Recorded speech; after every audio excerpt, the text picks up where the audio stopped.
کا انتظام ہونا چاہیے۔ بہرحال اچھی گفتگو ہوئی ہے، ہمیں امید ہے کہ انشاءاللہ اچھا ہوگا۔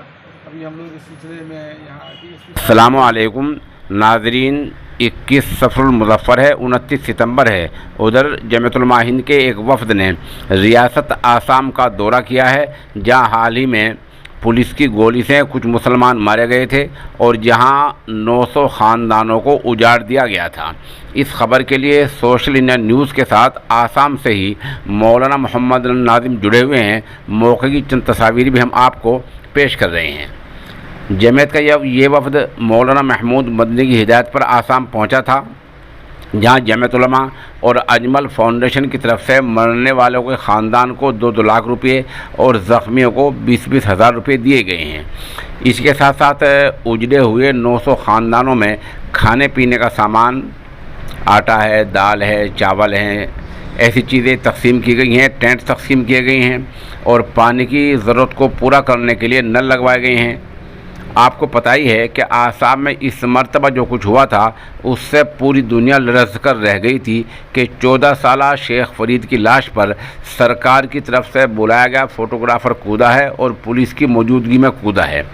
اس کو گرفتار کر لیا گیا ہے، لیکن اس کے خلاف کن دفعات میں مقدمہ درج کیا گیا ہے اس کا بھی پتہ نہیں چل سکا ہے۔ اس دوران جماعت اسلامی ہند کا وفد بھی پہنچا ہے۔ جماعت اسلامی ہند نے وہاں میڈیکل کیمپ لگایا ہے۔ جمعیت علماء اور جماعت اسلامی ہند کے وفود نے وہاں کے وزیر اعلیٰ اور افسران سے بھی ملاقات کر کے ان 900 خاندانوں کا مسئلہ اٹھایا ہے۔ جمعیت علماء ہند کے قومی جنرل سیکریٹری حضرت مولانا حکیم الدین نے سوشل انڈیا نیوز کو بتایا کہ 900 خاندانوں کو اجاڑا گیا ہے۔ یہ پورا 6 کلومیٹر کا علاقہ ہے، جہاں ہم لوگ بمشکل ٹریکٹروں سے پہنچے ہیں، کیونکہ پہلے تو سرکاری آدمی وہاں جانے ہی نہیں دے رہے تھے۔ مولانا حکیم الدین کا کہنا ہے کہ بنیادی مسئلہ ان لوگوں کے لیے زمین کا ہے کہ رہنے اور مکان بنانے کے لیے زمین مل جائے۔ مولانا کا کہنا یہ ہے کہ یہ علاقہ بالکل اجڑ گیا ہے اور ان لوگوں نے دریا کے کنارے پناہ لی ہے۔ انہی لوگوں میں یہ کھانے پینے کا سامان تقسیم کیا گیا ہے۔